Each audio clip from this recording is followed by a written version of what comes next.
A broken cowboy hid from the world, until an Apache woman arrived on a dying horse. The desert was quiet, almost too quiet. The sun had just started its slow descent behind the jagged mountains, casting long orange shadows across the sand and rocks. John McAllister sat on the wooden porch of his small cabin, his eyes fixed on the horizon. He didn't say much to anyone anymore, not that there was anyone around to talk to. The nearest town was miles away, and he had no reason to go there. Life had taught him one painful lesson after another. People came and went, and in the end, everyone left. It was easier to be alone. The cabin itself was simple, built from rough wood that had weathered many storms. A small fireplace inside provided warmth during the cold desert nights, and a few chairs and tables were all the furniture he needed. Outside, a small corral held a handful of cattle he had been raising for years. He liked the simplicity of it. There were no distractions, no demands, no reminders of what he had lost. The desert gave him space to breathe, even if the silence sometimes felt like it was pressing down on him. John's life hadn't always been like this. There was a time when he had a family, a home filled with laughter and warmth. His wife Mary had been the light of his life, and their little son Tom had run through the fields with endless energy. But that world was gone now, taken from him by a cruel twist of fate. A wagon accident years ago had killed both Mary and Tom, leaving John with nothing but memories and regrets. He often wondered if he had been able to save them. If he had done something differently, would things have been different? But he knew that wondering would never bring them back. Since then, he had shut himself off from the world. People had tried to reach out, neighbors, old friends, even distant relatives, but he had turned them away. He had no interest in their advice, their pity, or their attempts to make him feel better. The pain was his alone, and he had decided that it was easier to live with it quietly, far away from anyone who could remind him of what he had lost. He rose from the porch and walked toward the cattle. They were grazing slowly, the hot desert wind ruffling their fur. He always found a strange kind of comfort in watching them. They didn't judge, they didn't ask questions, and they didn't leave. Taking care of them gave him a purpose, a reason to wake up every morning, even when the mornings felt heavy and gray. The sun dipped lower, painting the sky in brilliant shades of red and purple. John paused for a moment, letting the colors wash over him.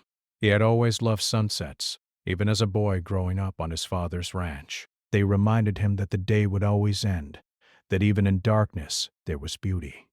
But tonight, the colors felt hollow. He sighed and turned back to the cabin. Dinner would be simple, beans and bread, maybe some salted meat if he was lucky. He didn't need anything fancy. He hadn't for a long time. As he entered the cabin, a sudden movement caught his eye. A small lizard scuttled across the floor, and he smiled faintly. He had always found life in the desert fascinating. Every creature, no matter how small, fought to survive in this harsh land. Maybe that was why he stayed here, because he understood survival. Life in the desert was hard, but it was honest. It didn't make promises it couldn't keep. Night fell quickly in the desert. The sky turned a deep blue, dotted with countless stars. John sat by the fire, warming his hands and staring into the flames. He remembered the nights he had spent with Mary and Tom, the laughter, the stories, the warmth of family. Sometimes in the quiet of the night he could almost hear their voices, faint whispers carried on the wind. It was both comforting and painful, a reminder of everything he had lost.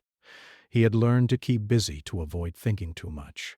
Mending fences, checking on the cattle, chopping wood, or fixing the cabin. Each task was a small battle against despair, a way to remind himself that he was still alive. He had no desire for visitors, no need for friends. The desert was enough company. The wind, the rocks, the animals, they didn't ask anything of him. They just existed, and so did he. Sometimes he would ride out into the desert on horseback, not for any particular reason, just to feel the wind on his face and the sun on his back. He had a few horses, but he preferred riding alone, with no one to talk to and nothing to distract him. Out there, in the wide open, he could forget, even if only for a little while. The desert had a way of making problems feel smaller, even if it couldn't erase them completely. One night as he returned from a long ride, he noticed something strange in the distance. A small shape moving slowly across the desert, barely visible in the moonlight. He squinted, trying to make out what it was. At first he thought it might be another traveler, or maybe a stray animal. But as he got closer, he realized it was something else entirely. It was a horse, struggling to move, dragging its legs through the sand. On its back a rider slumped, barely conscious. John's heart skipped a beat. He hadn't seen another person in years, not close enough to matter. He hesitated, unsure if he should approach. People brought trouble, he knew that well. But something about the scene made him move forward. The horse and its rider were clearly in pain, and he couldn't ignore it. He rode toward them, his own horse moving cautiously. As he got closer, he saw the rider's face, partly hidden by a blanket. It was a woman, young, and she looked weak, scared, and exhausted. Her horse was bleeding slightly, its ribs showing through its thin coat. John's chest tightened. He didn't know her. He didn't know her story, but he felt a pull, a sense of responsibility. He couldn't just leave her out here to die. He guided the woman and her horse back toward his cabin. It was slow work, each step careful and deliberate. He kept talking to her softly, though he didn't expect an answer. His voice was rough from disuse, but somehow comforting. By the time they reached the cabin, the woman could barely stay on her horse. John helped her down gently, laying her on a blanket near the fire. He worked quickly to care for her horse as well, giving it water and checking its wounds. The woman barely moved. Her breathing was shallow, and her eyes were closed. John studied her carefully.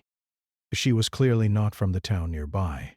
Her features and clothing suggested she belonged to one of the native tribes in the region. He didn't know her story yet, but he knew one thing. She had survived something terrible to get this far. As he worked, John felt something stirring inside him, a feeling he hadn't experienced in years. Compassion, concern, even a flicker of hope. Maybe it was the sight of someone in need, someone who hadn't given up yet. Maybe it was the reminder that life could still surprise him. For the first time in a long time, he felt connected to someone else. He stayed by the fire all night, watching her carefully, listening to her quiet breathing. The desert outside was still and silent, the wind whispering through the rocks. John couldn't sleep, not with her in danger, but he didn't mind. He hadn't known it, but he had been waiting for something like this, a reason to care again, a chance to protect, to help, to make a difference. By the first light of dawn, he knew he had made a decision. He would help her, no matter what. It was the beginning of something new, something he hadn't thought possible. The desert was still harsh, still lonely, but for the first time in years, it didn't feel quite as empty. The first rays of morning sunlight spilled into the cabin, painting the rough wooden walls a soft gold. John McAllister stirred slowly, the firelight fading into daylight. His eyes fell on the woman he had brought in the night before. She lay still on the blanket near the fire, breathing quietly but unevenly. Her face, partially hidden by dark strands of hair, looked pale, and her clothes were torn and dusty. She looked fragile, almost like a bird that had fallen from the sky. John sat on a chair nearby, watching her carefully. He had spent the entire night making sure she was warm and safe. For the first time in years he felt needed, a feeling that made him tense and alive at the same time. He was not a man used to expressing kindness, but the sight of someone in danger awakened something deep inside him. A part of himself he had thought long dead. He carefully stood and moved to a small cupboard in the corner of the cabin. Inside were simple supplies, bandages, water, dried meat, and some herbs he had learned to use from old books and travelers long ago. He filled a cup with water and added a few drops of tincture he had made himself to help calm pain. Slowly, he sat beside her and placed it near her lips. "Drink this," he said softly, unsure if she could understand him. Her eyelids fluttered open slightly. Her dark eyes met his, wide and cautious, filled with both pain and fear. John noticed the sharpness in her gaze, the kind of awareness that came from someone who had learned to survive against all odds. "Easy," he whispered. You're safe here. Just take it slow.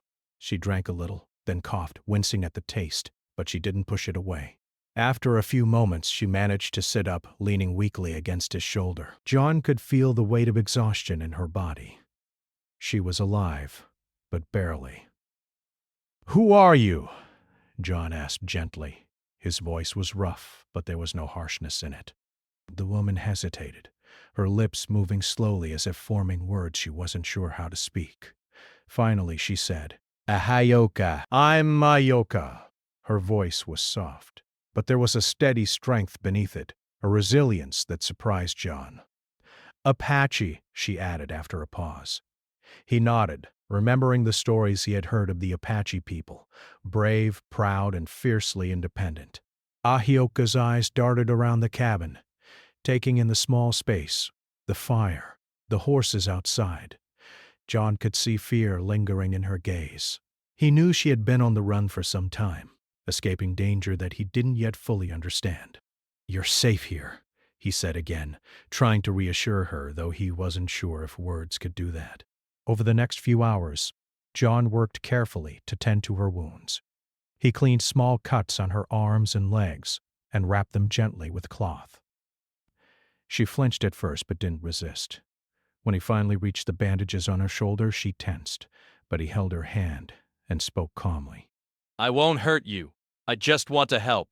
Slowly she relaxed. While he worked, Ayoka said little. But John could sense her presence, a quiet strength that didn't need words to be felt. She watched him, her eyes sharp and observant, as if trying to understand who he was and why he had helped her. John, in turn, couldn't help but watch her. He saw the dirt and bruises, yes, but he also saw courage. She had survived something terrible to make it this far, and that impressed him more than he wanted to admit. By midday, Ahioka was sitting more steadily, leaning against the wall for support. John brought her a small plate of bread and some dried meat. She ate slowly, cautiously at first, then with more determination. It warmed his chest to see her regain some strength. "Eat slowly," he advised. "You need it." She nodded, her dark hair falling across her face, but he noticed a small smile tugging at the corner of her lips. The horses outside stirred in the corral, their soft whinnies filling the cabin. John got up to check on them. Ahioka watched him, then, after a moment, whispered, "Your place. It is safe." John turned, surprised that she spoke at all. "It is," he said simply. "It will be." She studied him, her eyes searching for something she could not name. Then she asked softly, "Why? Help me." John paused. He had no simple answer. He had spent so many years avoiding people, avoiding pain, avoiding life, and yet here he was, taking care of a stranger. "Because someone should," he said finally. "Because it's right." He didn't add that. In some quiet corner of his heart, he had been waiting for a reason to care again. The day stretched on, slow and deliberate. John showed her where the water barrel was and how to feed the animals. He helped her sit on a stool to rest when she grew tired. They didn't talk much, but there was a rhythm to their actions, a quiet understanding forming between them. In that silence, John felt something shift, something he hadn't felt in years. Hope. As the sun began to sink behind the mountains, John noticed the sky turning pink and orange again. Ahioka was sitting by the window, staring outside. "Beautiful," she said softly, almost to herself. John nodded. Sunsets are the same every day, but they still surprise you. She looked at him, a faint smile on her lips, and for a moment the fear in her eyes seemed to lessen. That evening, John made a small fire outside, just enough to keep warm. Ahioka stayed nearby, wrapped in a blanket. She didn't speak much, but she hummed a soft melody, a tune that sounded old and sad but also full of life. John listened, the sound stirring something he hadn't realized he missed. The sound of another human being alive and present in the world. Night fell, and the stars appeared, brighter than ever in the clear desert sky. John and Ahioka sat near the fire, the horses resting quietly in the corral. He watched her carefully, noting how she moved, how she breathed, how she began to regain her strength. There was a quiet dignity about her, a resilience that refused to be broken. And slowly John began to feel a connection forming between them. Not a loud, obvious one, but something quiet, strong, and undeniable. By midnight, Ayoka had fallen asleep, her head resting gently against a blanket. John stayed awake longer, staring into the fire. He thought about the years he had spent alone, the walls he had built around his heart, and the pain he had carried. But now, seeing her there, alive and trusting him, he realized that maybe, just maybe, he didn't have to be alone forever. In that quiet desert night, a fragile bond had begun. Two people, each carrying their own pain and secrets, had found each other. And though neither of them fully understood what the future would bring, they both sensed that life could be different, life could be brighter, if they faced it together. John didn't know what tomorrow would hold, but for the first time in a long while, he felt a small spark of something he had almost forgotten: hope. The desert mornings were quiet and still, with a pale sun rising slowly over the distant mountains. John McAllister awoke earlier than usual, the cool air slipping through the cracks in the cabin walls. He rose from his bedroll and glanced over at Ahioka, who was sitting quietly near the window. Her dark eyes followed the first light of day, calm but alert. She had grown stronger since the night she had arrived, yet there was still a tension in her movements, a wariness that told John she had not yet fully let her guard down. John moved silently across the cabin to stoke the small fire. The flickering flames illuminated the lines of his face, roughened by years of sun, wind, and solitude. He thought of all the days he had spent alone here, the long hours of emptiness, the silence that had become his only companion. Yet now, Ahioka's presence brought a new rhythm to his life. The cabin no longer felt empty. It felt alive, as if the walls themselves recognized that someone new had arrived. Ahioka stood when he entered the room, her movements cautious. "You sleep well?" John asked. She nodded briefly but didn't answer. Words were difficult for her, at least with him, he realized. Trust was not given freely. It was earned, and he would have to earn it carefully, without rushing. He handed her a cup of water and a small piece of bread, and she accepted it, her fingers brushing his for a moment before pulling away.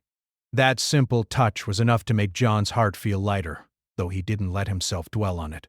After breakfast, John took her outside to check on the animals. The sun was higher now, and the desert heat began to settle over the land. They walked together to the corral, the horses watching them with quiet curiosity.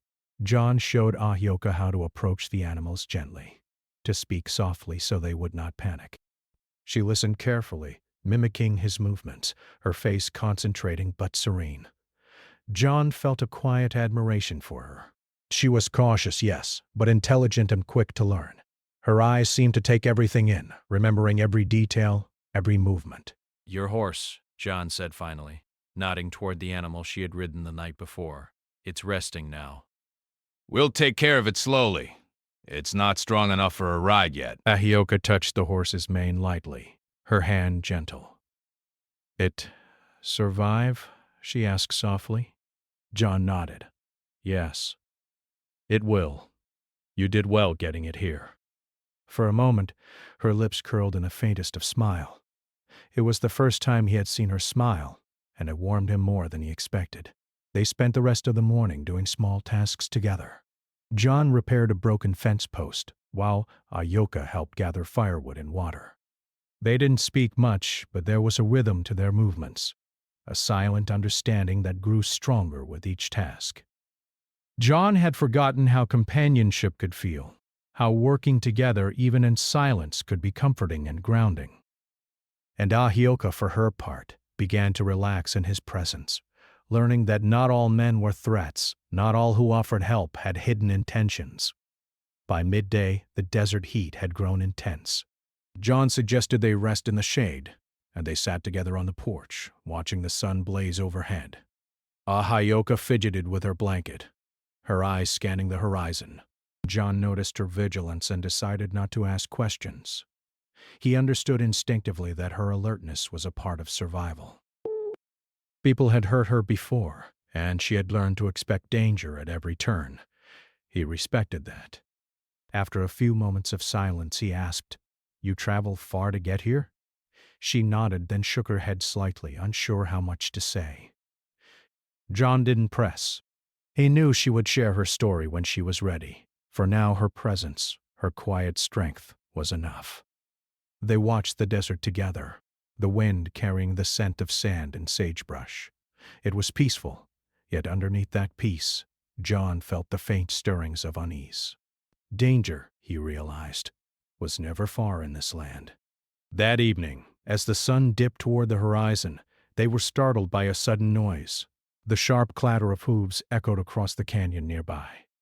Both John and Ayokea froze. She instinctively reached for the small knife she carried at her waist, while John moved to stand in front of her, his eyes scanning the distance. The sound grew louder. A group of riders appeared on a distant ridge, silhouettes against the fading light. John narrowed his eyes. They were settlers, armed, and riding with purpose. Ahioka's hand trembled slightly, and John saw the fear flash across her face. He placed a steadying hand on her shoulder. "Stay calm," he said quietly. "We'll handle this. You trust me?" She nodded, swallowing hard. John's heart pounded. He hadn't faced outsiders in years, not like this. The memory of past losses, of people who had brought pain into his life, pressed against his mind. But he pushed it aside. He had someone to protect now, and he would not fail. The riders approached cautiously, slowing as they drew nearer to the cabin. John could see the intent in their eyes, the way they scanned the land as if searching for someone. He knew that if they discovered Ahioka, they would not hesitate. The young woman had been running for days, maybe weeks, and she had enemies who were relentless. John's mind raced. He had to act quickly to find a way to keep her safe. "Come inside," he whispered to Ahioka, guiding her toward the cabin. He moved the horses to a small shelter nearby, tying them securely but quietly. The riders had not yet arrived at the cabin, and John hoped that speed and caution would buy them enough time. He peeked through a small window and saw them scanning the area, their voices harsh and commanding. He realized they would not give up easily. Inside the cabin, John and Ahioka worked together to hide as best they could. He moved furniture to block the windows partially, creating shadows that would make it harder for anyone outside to see movement. Ahioka stayed low, her breathing steadying, though he could feel the tension in her muscles.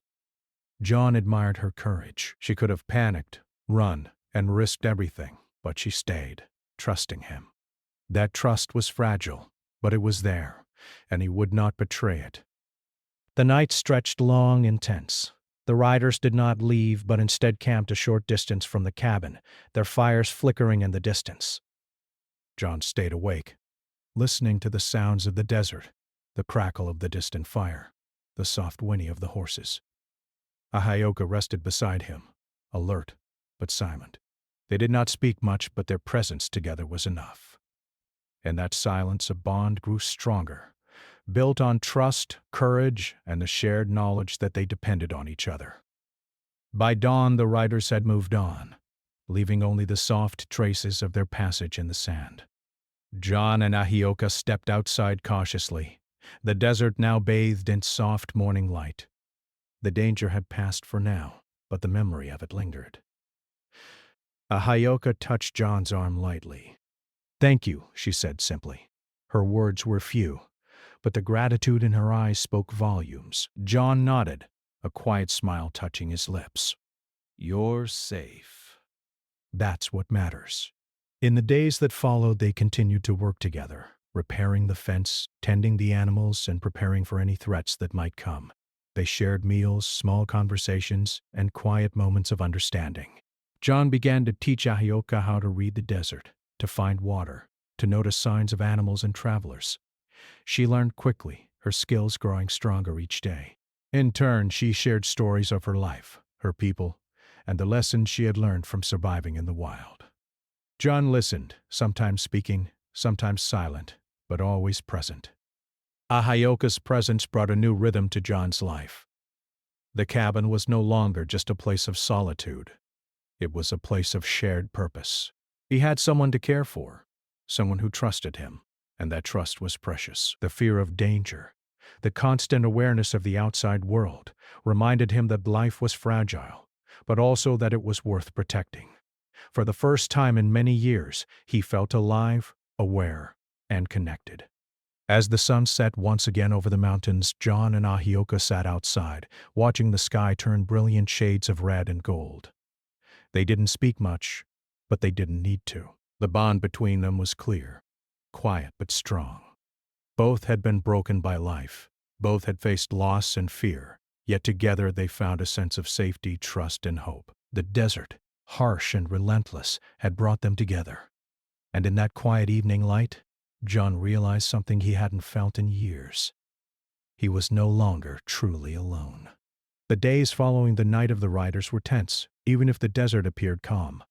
John McAllister moved with careful attention, checking fences, watching the horizon, and listening to the sounds of the wind, the birds, and the soft rustle of the animals. He had lived alone for so long that danger had become a quiet companion in his life, a shadow always present even when nothing threatened him.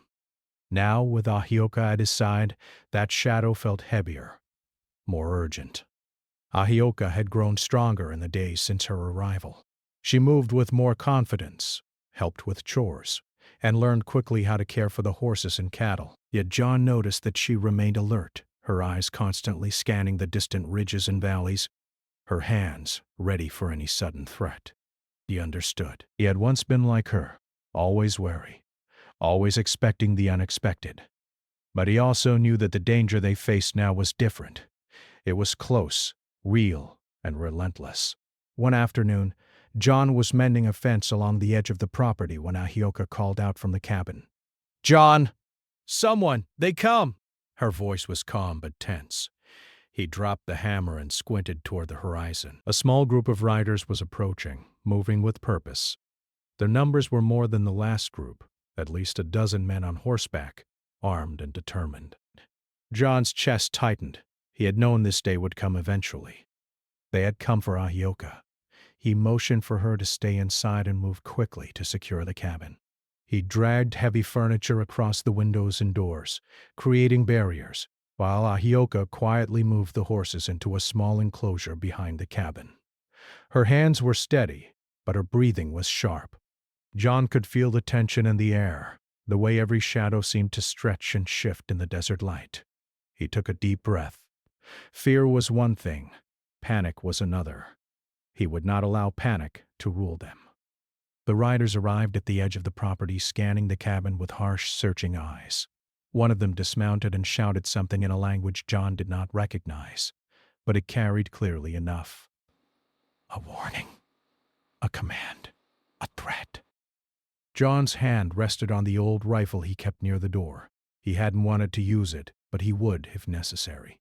Ahioka stayed near him, silent, watching. Her presence reminded him why he had to stand firm. The riders moved closer, circling the cabin.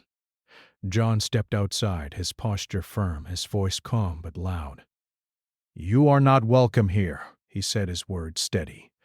"Leave now, or you face the consequences." There was no anger in his voice, only resolve. He had learned long ago that threats could only be answered with strength, not fear. The man hesitated, exchanging glances, clearly unsure of what to do. They had expected an easy target, a scared young woman alone. Instead, they found a man willing to defend her with everything he had. One of the riders laughed, a cruel, harsh sound. "This Apache girl belongs to us."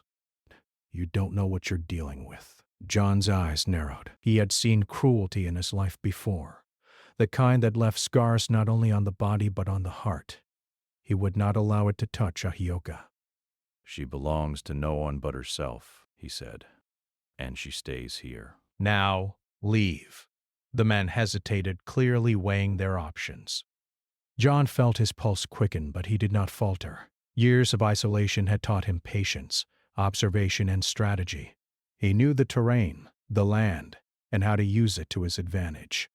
He also knew that courage alone would not save them. They needed cleverness, timing, and determination. Ahioka moved slightly behind him, her hand resting on the small knife she carried. She did not speak, but he felt her presence like a steadying force. Together, they were not just two people. They were a team, silent but strong, facing a threat that sought to take everything away from them. John realized that this moment was about more than survival. It was about reclaiming something he had lost long ago, the ability to act, to protect, to stand for someone else. Suddenly, one of the riders made a move toward the cabin, dismounting with speed. John raised his rifle, but he waited, choosing his moment carefully. The man approached, overconfident and unaware of the skill and resolve of the two people inside. John aimed carefully and fired a warning shot into the ground. The sharp crack echoed across the desert, startling the rider. "I said leave!" John shouted. The man froze, his face a mix of surprise and fear. The other riders hesitated, sensing the danger but unsure of how to respond. John knew he had to act quickly. He motioned to Ahioka, and together they executed a simple but effective plan. She moved quietly to the side of the cabin, while he continued to watch the approaching men. Their goal was not to hurt anyone unnecessarily, but to protect themselves in their home. The desert offered natural cover, and they used it wisely, moving shadows blocking lines of sight and forcing the men into hesitation. The confrontation did not last long, but it was enough. The riders, realizing that their quarry was not undefended, retreated reluctantly. Their threats hung in the air, promises of return, but for now, they left. John lowered his rifle and exhaled slowly, relief washing over him. Ahioka approached, her expression calm but thoughtful. "Safe now?" she asked. John nodded. "For now, but we must stay prepared. They will come again." She nodded, her eyes clear and resolute. That night, as they sat by the fire, John reflected on the day's events. For years he had avoided danger, hiding from the world, shielding himself from any connection that could bring pain. But now, with Ahioka, he realized that fear could not rule life. Courage, vigilance, and trust were stronger. He looked at her quietly, realizing that he had grown to care for her deeply, not just as a person to protect, but as someone who had awakened a part of him he thought had died. Ahioka broke the silence. "You brave," she said softly, almost a statement of fact rather than praise. John shook his head. "Not brave, just determined. Sometimes determination is stronger than courage." She studied him for a moment, then nodded. The understanding between them was silent but complete. Both had faced danger, both had survived, and both had learned that strength came from more than physical skill. It came from the heart. In the days that followed, they took steps to secure their home further. Fences were reinforced, supplies were hidden, and escape routes were planned.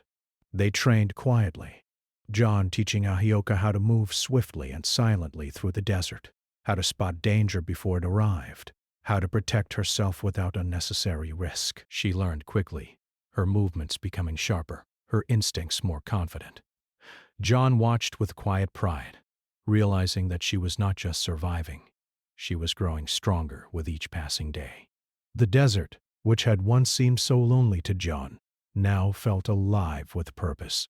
He and Ahioka moved together, prepared for anything that might come.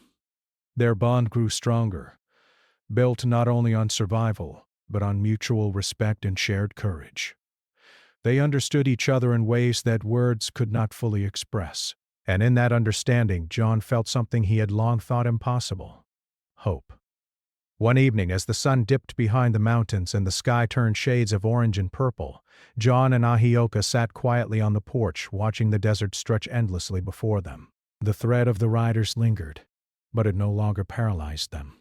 They were ready, together, facing the world side by side. John realized that protecting Ahioka had also helped him face his own past, the pain and loss he had carried for years. By standing for her, he had begun to stand for himself as well. The stars emerged one by one, twinkling in the clear desert sky. John and Ahioka remained on the porch, the quiet night around them filled with a sense of peace that was hard-earned. They knew challenges would come again, but for the first time in years, they felt ready to face them, not as two isolated souls, but as a team. The desert, harsh and unforgiving, had tested them, shaped them, and ultimately brought them together.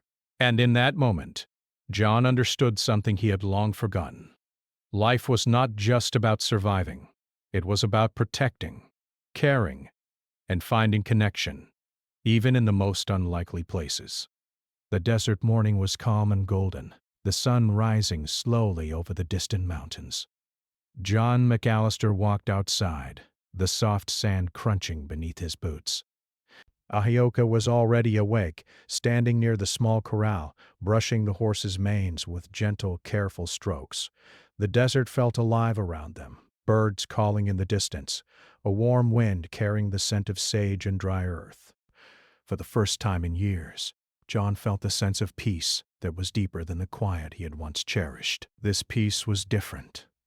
It was shared. Ahioka looked up as he approached, a small smile touching her lips. "Morning," she said simply. John nodded. "Morning. Sleep well?" She shrugged lightly. "Better," she admitted.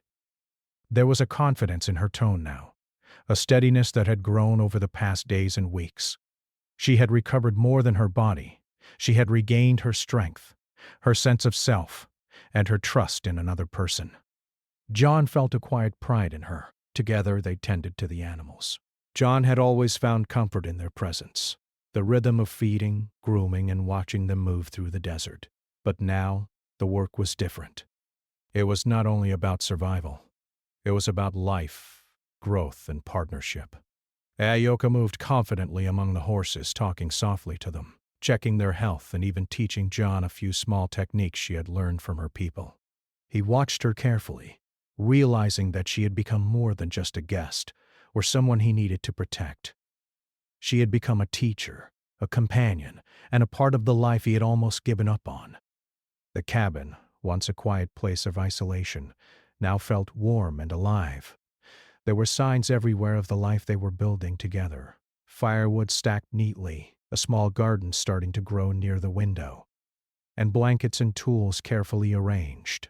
Even the small horses, who had once been restless and wary, now seemed calmer. Sensing the partnership between the two humans who cared for them, John realized that safety, for the first time, did not mean walls and distance. It meant connection, trust, and shared responsibility. One afternoon, as the sun hung high in the sky, John and Ahioka took a break from work and sat together on the porch. The heat was intense, but the wind carried a soft, dry relief. Ahioka leaned back, her head tilted slightly toward the sky.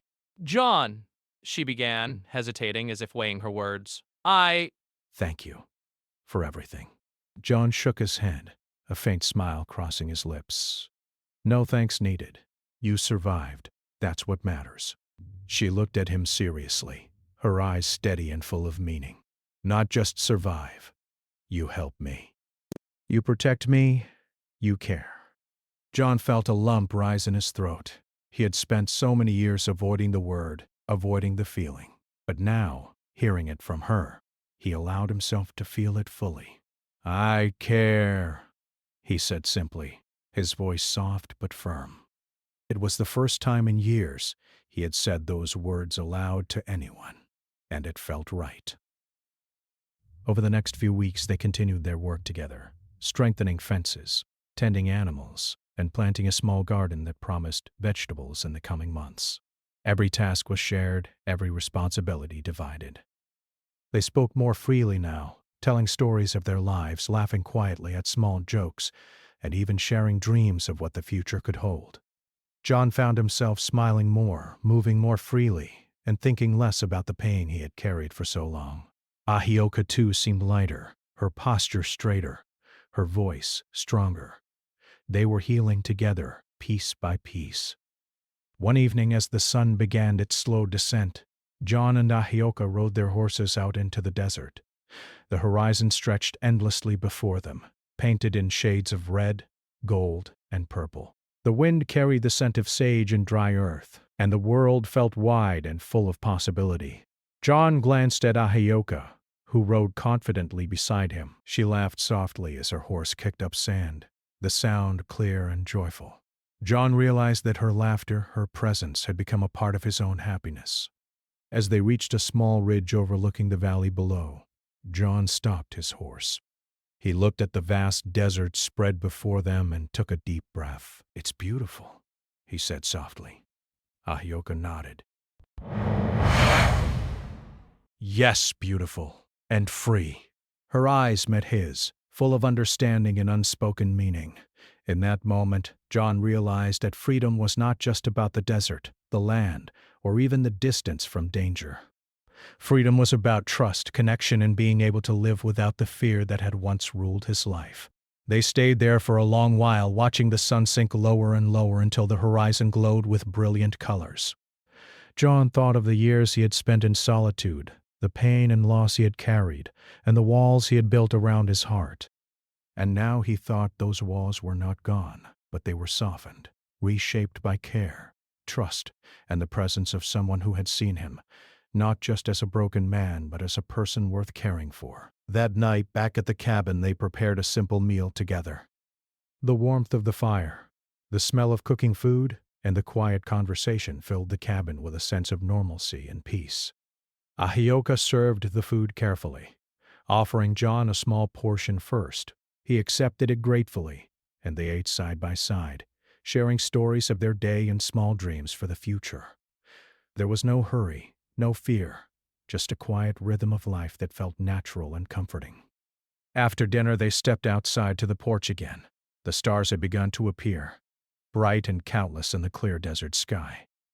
John and Ahioka sat in silence for a while, the wind soft around them, the sounds of the desert gentle and steady. John realized that in all his years of isolation he had never looked up at the stars like this, not with someone beside him who mattered. It was not just beauty he saw, it was hope. Hope that life could continue, hope that connection could heal old wounds, hope that the pain of the past did not have to define the future. Ahioka turned to him and whispered, "We stay together?" John smiled softly. "Yes," he said simply. "We stay together. Here or anywhere else we choose." Her smile was quiet but bright, and for a moment it seemed to light up the entire desert. They were no longer two broken souls wandering alone. They were a team, partners, friends, and something more. In the following weeks, they continued to strengthen their home and their lives. The desert, once a place of loneliness and hardship for John, became a place of growth and possibility for both of them. They repaired fences, planted more gardens, and even began teaching each other small skills from their pasts. Ahioka shared her knowledge of the land, the plants, and survival techniques, while John taught her about the animals, weather patterns, and quiet observation. Every day was a lesson, not just in survival, but in trust, respect, and partnership. Evenings were spent together, tending fires, speaking quietly, or simply watching the stars. Their conversations deepened, sharing stories of family, loss, and dreams that had seemed impossible before. John found himself laughing more often, joking quietly with Ahioka, and learning that the warmth of companionship could heal wounds he had thought permanent. Ahioka, too, found a sense of safety she had not known since she had been forced to flee. The desert, once harsh and unforgiving, had become a home, a place of refuge, and a place of healing. One afternoon, John and Ahioka rode together to a distant ridge, looking out over the vast valley below. "We live here," Ahioka said softly, gesturing to the cabin in the distance. John nodded. "We do, and we make it ours, every day." She smiled, the sunlight catching her dark hair. "We together," she said.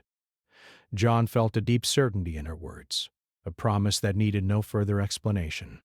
They had faced fear, danger, and loss, and now, side by side, they had found life again. As the sun set and the sky turned a deep violet, John realized that the desert, once a place of grief and isolation, had given him something he had long thought impossible. A future filled with hope, with Ahioka beside him. He no longer feared the past or the solitude he had once cherished. He understood that healing was not about forgetting loss, but about finding the courage to live again, to protect, to care, and to trust. The desert night was calm, the stars bright, the fire warm. John and Ahioka sat together, watching the world around them. They were no longer alone. They had found strength in each other, a bond that could weather any storm. The world beyond the desert still existed, with dangers and challenges, but they were ready, together, to face whatever came next. And in that quiet moment, as the desert stretched endlessly before them, John knew that he had finally come home, not just to a place, but to a life worth living, and to a heart ready to love again.